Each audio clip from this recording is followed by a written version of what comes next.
magnificent nom,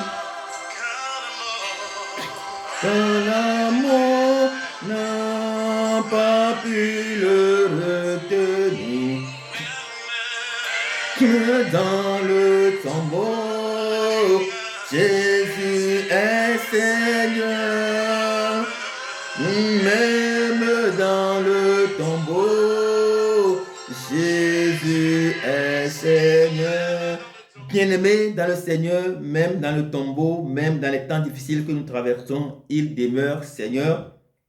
Jésus-Christ demeure Seigneur, il demeure celui qui règne avec nous au milieu de ce monde des ténèbres. Il est celui qui nous guide par sa lumière. Il est celui qui nous fait avancer malgré les vents contraires. Il est celui qui nous fait avancer malgré ce temps difficile, ténébreux, caillouteux, périlleux. Il est celui qui est avec nous. Il a déclaré dans Isaïe 41, 10 à 13, qu'on arrête de promener des regards inquiets, car il est avec nous, il marche avec nous, il chemine avec nous, il nous tient par la main, il nous tient nos mains droites pour que nous puissions véritablement résister sur le chemin.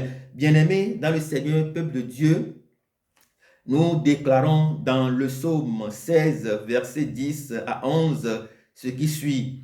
Car tu ne livreras pas mon âme au séjour des morts. Bien-aimé dans le Seigneur, peuple de Dieu, déclare avec moi, car tu ne livreras pas mon âme au séjour des morts.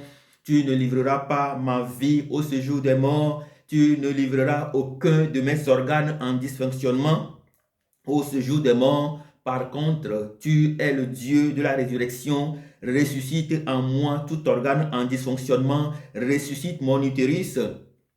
Ressuscite tout ce qui est mort en moi, ressuscite tout ce qui a perdu la vie en moi, ressuscite ma foi, mon Dieu, ressuscite ma vie de prière, mon Dieu, ressuscite, oh, ma sensibilité envers les hommes sur la terre, ressuscite mon âme, mon esprit, ressuscite mon cœur, ressuscite ma vie, ressuscite mes 5 organes. Mes 5 sens, ressuscite-les dans le nom puissant de Jésus. Ressuscite-moi avec ton feu souverain. Ressuscite-moi, que ton feu descende maintenant et qu'il ressuscite toute ma vie. Ne me livre pas, Père éternel, au séjour des morts. Je sais, confiant dans ton amour et dans ta miséricorde, je déclare que tu ne livres pas mon âme au séjour des morts, que tu ne permets pas que moi, ton bien-aimé, je vois la corruption. Fais-moi connaître le sentier de la vie. Fais-moi connaître le sentier de la vie. Fais connaître mon âme le sentier de la vie. Fais connaître à mon esprit le sentier de la vie et fais briller ta lumière en moi. Fais briller ta lumière en moi. Fais éclater ta gloire au milieu de ton peuple. Que l'étendard de ta gloire se lève au milieu de ton peuple. Fais de nous des flambeaux brillants dans le nom puissant de Jésus. Car il est écrit, il y a d'abondantes joies devant ta face, des délices éternelles à ta droite dans le nom puissant de Jésus-Christ. Bien-aimés dans le Seigneur, peuple de Dieu, aujourd'hui, c'est un nouveau jour, c'est un grand jour, c'est le mois des témoignages et ce que nous allons faire très rapidement ce matin, nous allons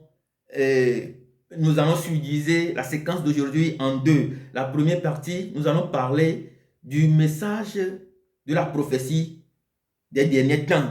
Quel est le message de la prophétie des derniers temps? Que nous dit le message de la prophétie des derniers temps? Les derniers temps, ce sont les temps que nous passons sur la terre. Ce sont ces temps-là, ce sont les temps que nous vivons actuellement. Ce sont les moments les plus difficiles, caillouteux, ténébreux, difficiles, rocailleux que nous traversons en ce moment sur la terre. Et la deuxième chose, eh bien, c'est, je vais partager avec nous un témoignage qui va nous aider réellement à revenir, qui va nous aider, qui va édifier notre foi, qui va nous ramener, rapprocher plus de l'amour de Dieu, des 4 dimensions de l'amour, de sa largeur, de la largeur de son amour, de la longueur de son amour, de la hauteur de son amour et de la profondeur de cet amour qui est inépuisable en toutes choses et en tout temps. Bien-aimés dans le Seigneur, peuple de Dieu, que nous dit la prophétie des temps?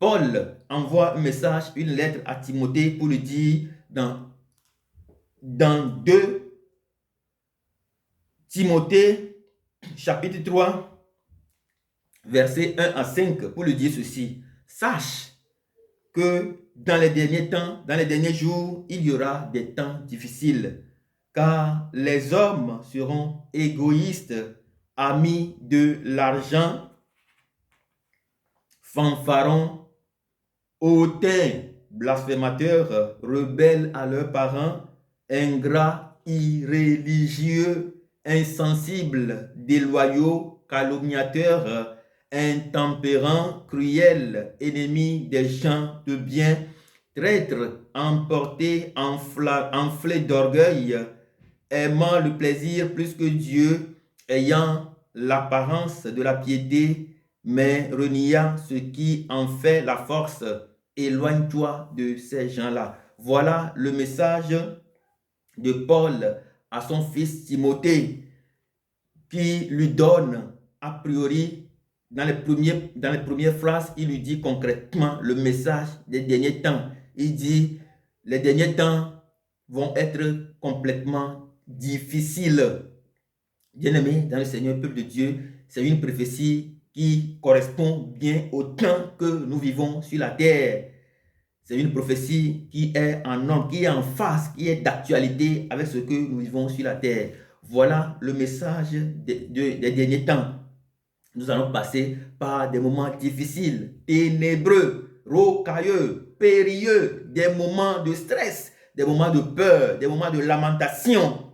C'est ce que Paul a déclaré dans la parole de Dieu. Nous passons par des moments très, très difficiles. Maintenant, pourquoi devons-nous savoir ce message? Pourquoi devons-nous avoir la connaissance de la prophétie du temps? De savoir que les temps vont être difficiles. C'est pour pouvoir nous permettre d'anticiper les choses. Dans un premier temps, nous devons connaître la prophétie des temps, que les temps sont difficiles, pour éviter le stress et la peur, pour nous ramener, pour nous rapprocher plus de Dieu qui est le bon berger, celui qui sait nous conduire, celui qui nous conduit dans de verts pâturages et qui dirige nos âmes vers des eaux paisibles. Il dirige nos âmes vers des eaux paisibles pour nous ressourcer. Il nous conduit dans de verts pâturages, dans les moments difficiles. Dans le même psaume 23, la Bible déclare, quand je marche dans la vallée de l'ombre et de la mort, je ne crains absolument rien, car tu es avec moi, ta houlette et ton bâton me rassurent. Bien-aimés dans le Seigneur, peuple de Dieu, nous devons connaître la prophétie des temps pour éviter le stress et la peur, pour nous rapprocher plus de Dieu, pour nous rapprocher plus de Jésus-Christ, pour faire comme cet enfant prodigue qui a finalement abandonné son chemin et revenir à la foi, et revenir à la maison, revenir auprès de son Père. Et dans la maison de son Père, c'est là qu'a commencé le miracle. C'est là qu'ont commencé les témoignages. Bien-aimés dans le Seigneur, peuple de Dieu, si vous voulez avoir des miracles, si vous voulez voir les miracles de Dieu couler quotidiennement dans votre vie, si vous voulez voir les prophéties, les miracles de Dieu, si vous voulez voir les prophéties de Dieu s'accomplir en temps réel dans votre vie, eh bien, il faudra revenir très simplement, tout simplement à la maison comme l'enfant prodigue de la parole de Dieu. La Bible déclare, il est hors du champ de vision de son père, mais quand il a décidé de revenir à la maison, sur le chemin, rien ne s'est manifesté, mais c'est à la maison que tout va commencer par changer. C'est à la maison où, dans la vision de son Père, dans l'amour de son Père, que les miracles vont couler, que des choses vont changer. On va lui changer. Nous verrons tous que dans la parole de Dieu, on va lui changer de son habit. On va lui remettre un habit nouveau. On va lui donner une bague. On va lui donner des chaussures. On va lui même organiser la fête. Bien-aimé dans le Seigneur, peuple de Dieu, tes miracles commencent quand tu commences réellement par t'approcher de Dieu. Je n'ai jamais vu quelqu'un qui commence par s'approcher de Dieu et au même moment, Dieu lui recule. Non. À chaque fois que nous nous approchons de Dieu, à chaque fois que nous voulons faire un avec Dieu, à chaque fois que nous voulons connaître, que nous demandons à Dieu de nous faire connaître les sentiers de la vie, eh bien, il est présent, il se manifeste et il accomplit des miracles dans notre vie. Et nous devons le savoir. Et la deuxième chose que nous devons également savoir, c'est que la Bible déclare que ces moments difficiles, quand bien même difficiles, ténébreux, périlleux, quand bien même très encombrants, quand bien même très étouffants, la Bible déclare que dans Exode 1, verset 12, que même le peuple d'Israël, lorsqu'on l'accablait, la Bible déclare dans Exode 1, 12, mais plus l'on accablait le peuple de Dieu, plus il multipliait, il s'accroissait et l'on prit en aversion les enfants d'Israël. La Bible déclare que plus on l'accablait, plus les moments sont difficiles, rocailleux, ténébreux, les moments sont véritablement étouffants, eh bien, Dieu fait son miracle dans la vie de ses serviteurs. Dieu les multipliait. C'est la main de Dieu qui les multipliait. C'est la miséricorde de Dieu, la compassion de Dieu qui les multipliait. Et il multipliait, il s'accroissait. Bien-aimés dans le Seigneur, peuple de Dieu, la Bible déclare que nous ne passons pas des moments difficiles, mais Dieu est avec nous.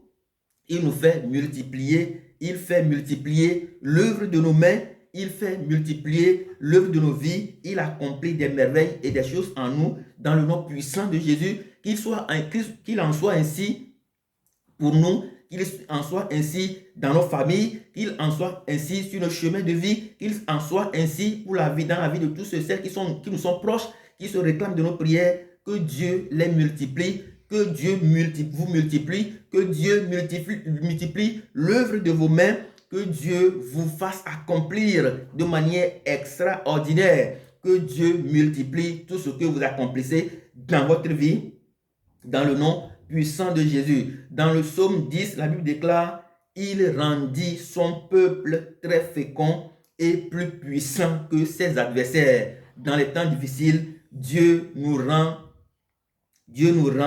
très fécond, Dieu nous rend plus puissant que nos adversaires. Bien-aimés dans le Seigneur, peuple de Dieu, qu'il en soit véritablement ainsi pour nous, que Dieu nous rende fécond, que Dieu nous rende fécond, que Dieu vous rende fécond, que Dieu rende l'œuvre de vos mains féconde et que Dieu vous rende plus puissant que vos adversaires dans le nom puissant de Jésus-Christ. Bien-aimés dans le Seigneur, peuple de Dieu, je disais tantôt que le miracle commence véritablement du moment où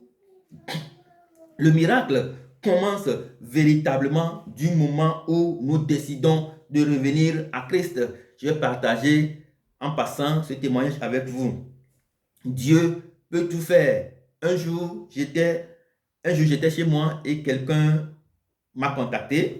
Il y a une femme qui m'a contacté. Il m'a dit que ça fait un bon bout de temps qu'elle s'est mariée, mais qu'elle n'a pas d'enfant. Eh bien, je lui ai dit simplement, si tu décides de revenir au Seigneur, si tu décides de t'approcher au Seigneur, si tu décides de cheminer avec le Seigneur, eh bien, le Seigneur va faire ce miracle. Il va changer tous tes organes en dysfonctionnement et va manifester sa miséricorde et ta compassion dans ta vie. Tu vas pouvoir finalement concevoir. Elle a accepté l'offre de Dieu. Elle a décidé de cheminer avec le Seigneur et on a commencé par prier. Quelques semaines plus tard, elle m'annonça qu'elle est tombée véritablement, elle est tombée enceinte. Elle est passée à l'hôpital, on a fait l'échographie et tout est normal.